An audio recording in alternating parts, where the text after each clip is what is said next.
Okay, can you see me? Hi. Okay. I can see you. Hello, and welcome to the next version of Candid Conversations for 2020. Welcome to the scene, and today's topic is about toxic relationships.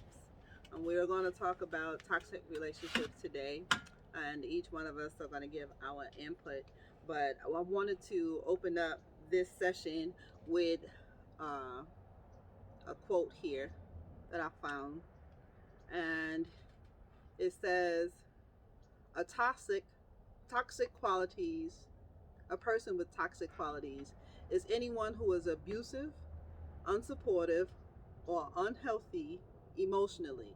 Someone who basically brings you down more than up.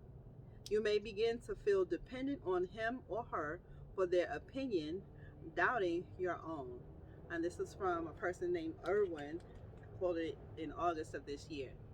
Toxic relationships come up everywhere, in love relationships, in family relationships, in work relationships, in church relationships, and we just wanted to put some discussion out there from each of us individually so we can shed some light on this thing and understand how to deal with these types of relationships in order to add more quality to our life.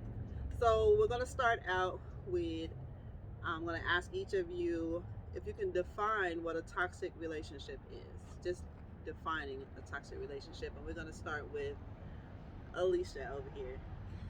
Defining a toxic relationship to me is something that takes you out of your normal character, that you're willing to just go the ends of the mile for a person that really don't care about you or love you, and you don't even realize it.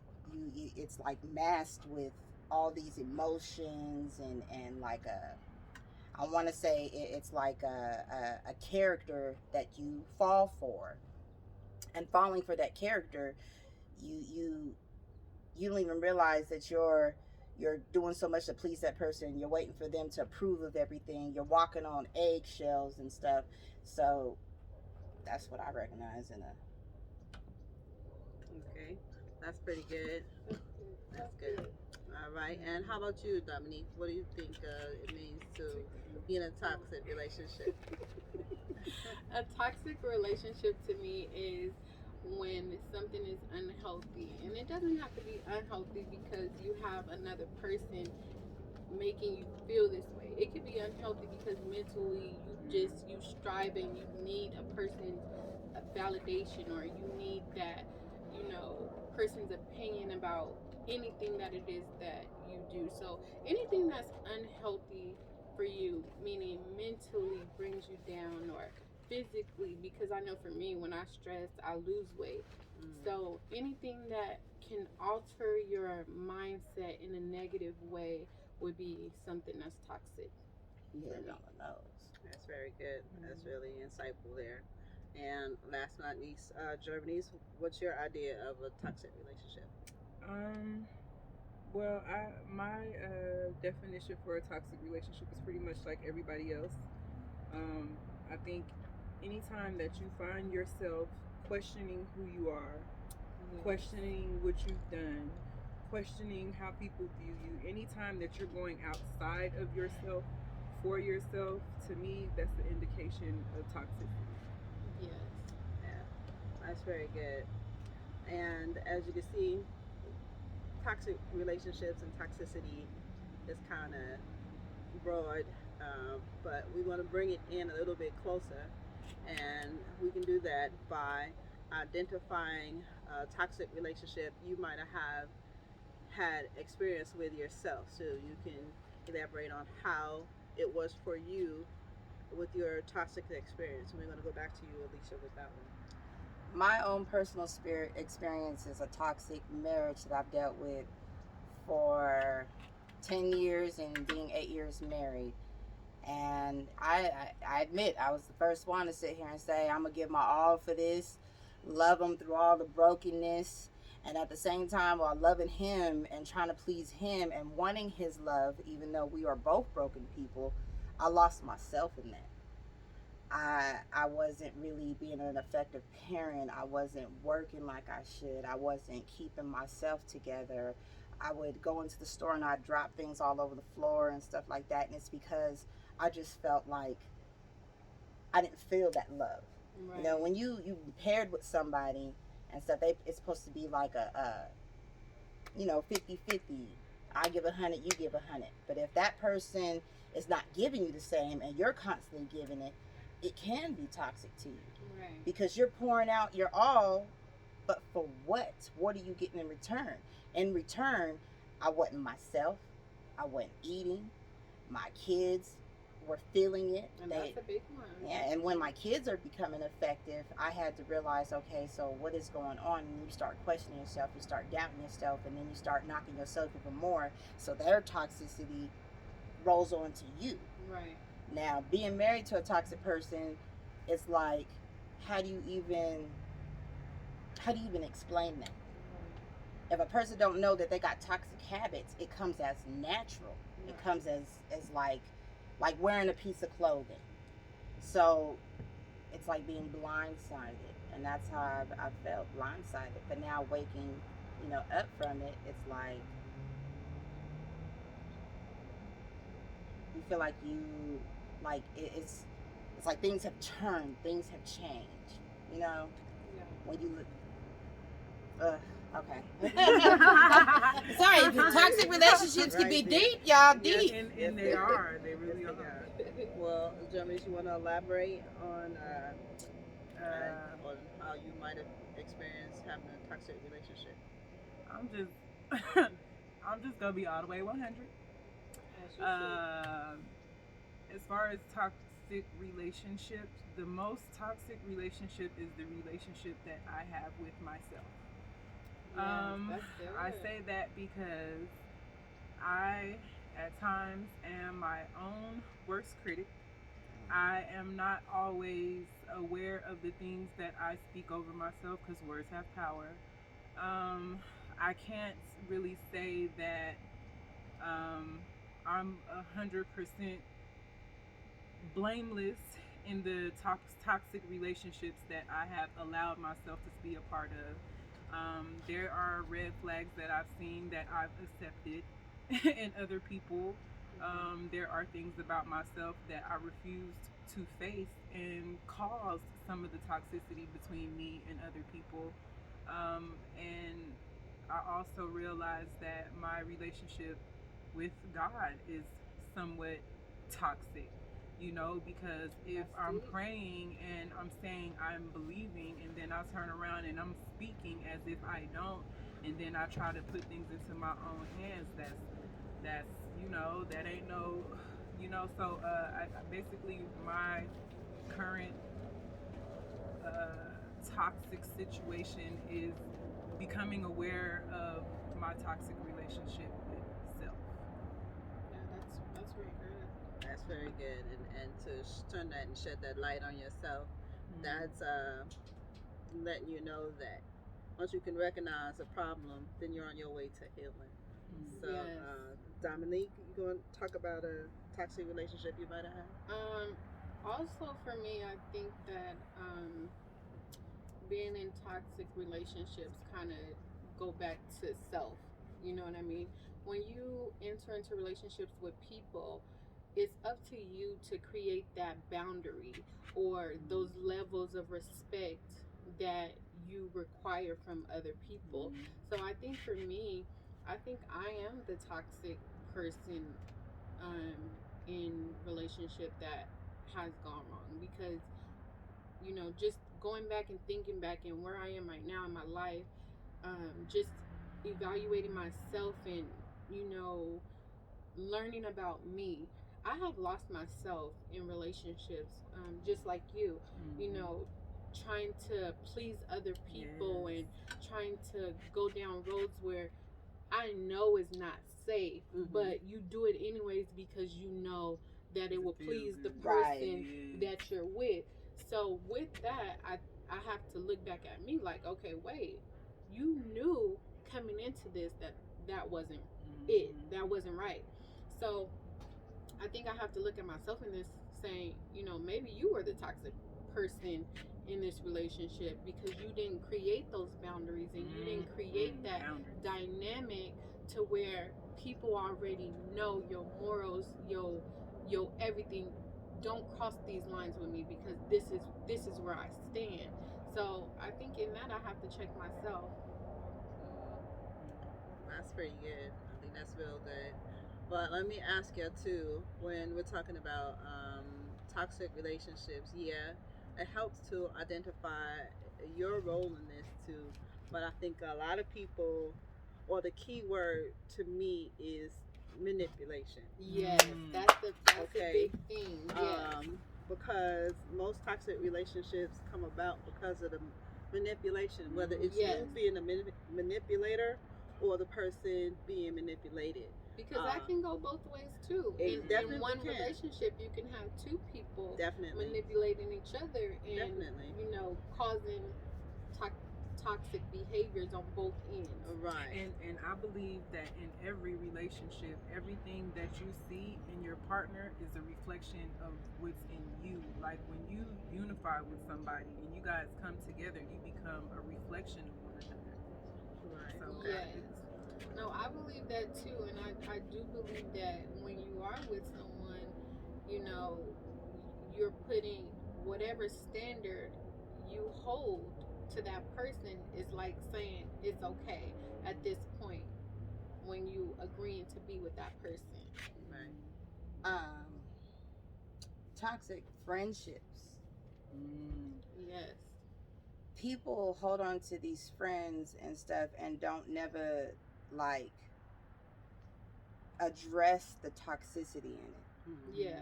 Because you've known the person for so long, or because you don't want to scare them away and stuff like that, so you'll accept their addictions, you'll accept their lies, you'll accept their baggage and stuff like that. And some people need to learn how to cut them ties of these toxic friendships. Right. Like I want to say something right quick when she said that about the time. To me, an indication that you're in something toxic is every time when you're speaking about your relationship and you got to mention how long you've been together. To me, that's Right. toxicity because time doesn't mean anything. Right. Yes. You could be with Right. somebody for Absolutely. forever and still not know. You know what I mean? So, like, to me, when you have to make excuses for your relationship, is how you know that something might not be right. Right. That's good. I That's agree good. with that. And now that we're there talking about time and recognizing this thing, it's a perfect time to talk about how to get past toxic relationships. Because in my opinion, a lot of things and a lot of our reasoning behind staying in a relationship that you know is toxic, it has a lot to do, in my opinion now, it has a lot to do with your self-esteem. Yes. What you're going to allow yourself to take. And we all have limits. Yes. And some of us, you can ride us and ride us and ride us. Because we'd rather deal with you than to deal with being alone. Wow. So, Yeah. self-esteem, it measures a whole lot when it comes to what ourselves. So, in my opinion, low self-esteem, people with low self-esteem, or people who don't believe in themselves, suffer with a lot of toxic relationships.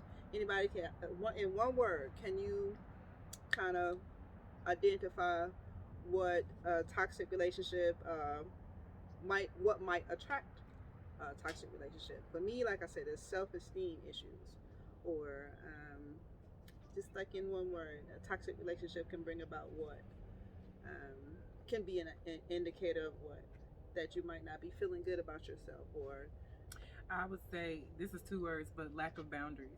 okay. Yes. Okay. And then Yes, I a think good the biggest thing is low self-esteem, because when you have that esteem about yourself, it doesn't really matter as long as you holding true to who you are and you know who you are. That's the key, Right. knowing who you are. And when people come into your world, into your life, you don't allow them to hinder you in a negative way. People gonna come into your life, and you know people gonna have different views and different perspectives, and that's cool. But if it's not something positive, something that's growing you, growing your mind, growing your vision, destroying you as an individual, then you know it's not right. You know it's toxic off top. But if you true to who you are and you true to your morals and you set those boundaries in the beginning, people know I can't go there with her, so let me not even try. You know, she is who she is, and people can see that too. You know, guys will come in, they see, or women too, they see that low self-esteem, or they know they can push certain buttons. Yeah, it's just like It's like a pheromone being released. yes, it's like they can sense.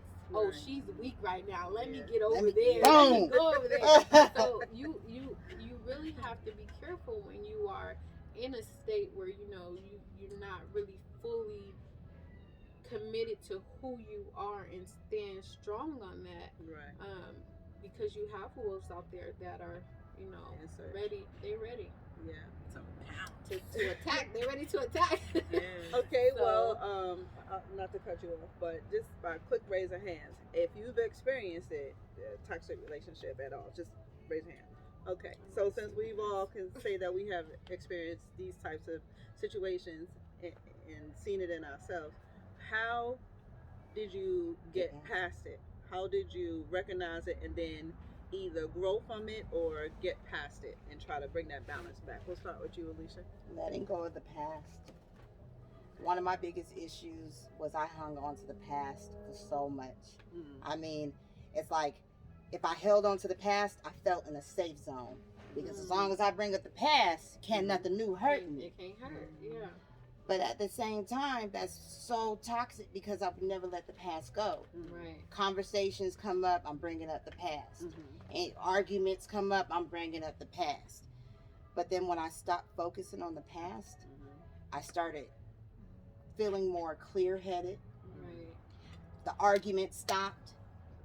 The friction, the tense, everything started falling in place because I was not focusing on the past or what a person did wrong.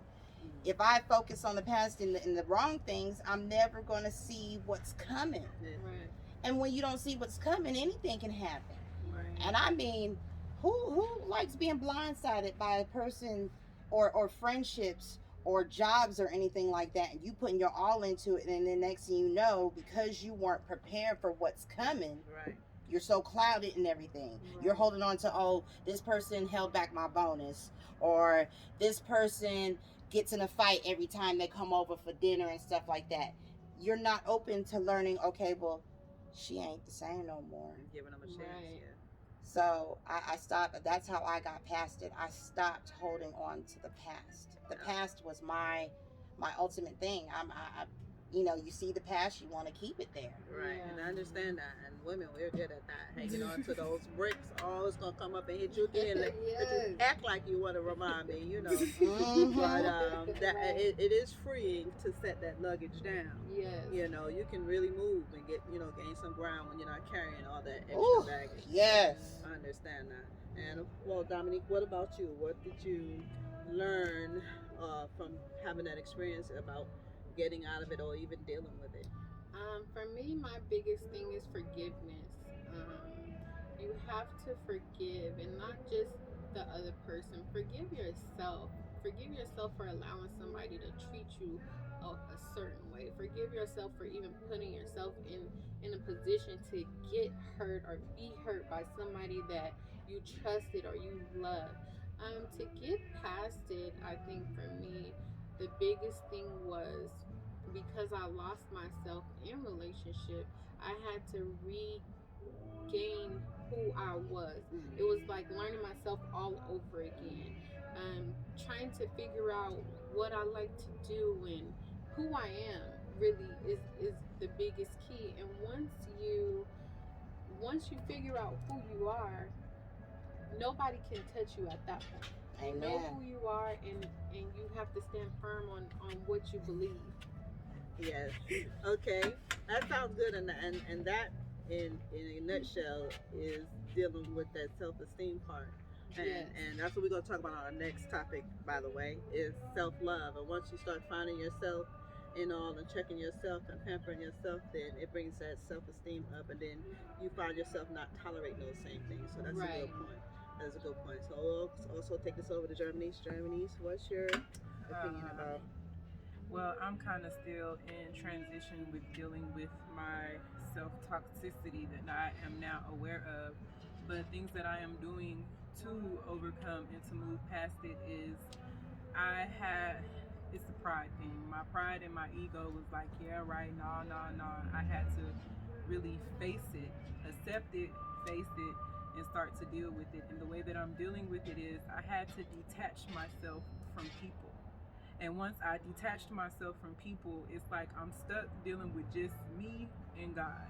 And it's lonely, and I'll tell you, just redirecting my thoughts, it takes a lot of redirecting my thoughts, and it takes a whole lot of prayer, and it takes a whole lot of accountability, and it also takes guts. It takes guts, and because you have to stand, and when you have to stand alone and there's nobody patting you on the back and there's nobody holding your hand and you have to be 10 toes down in what you're in, it just gives you a whole different kind of strength. And like in this moment, it's just me and God. And as these ugly things are coming up, these ugly things are coming out. So I'm I'm I'm grateful for the stretch, because it is a stretch. To put your pride to the side and to get out of your ego, that takes work. It takes work. So, like I said, I'm learning about me, and as I'm detached from everything else, my focus is on getting me together, because I'm no good to the world. I'm no good to my children.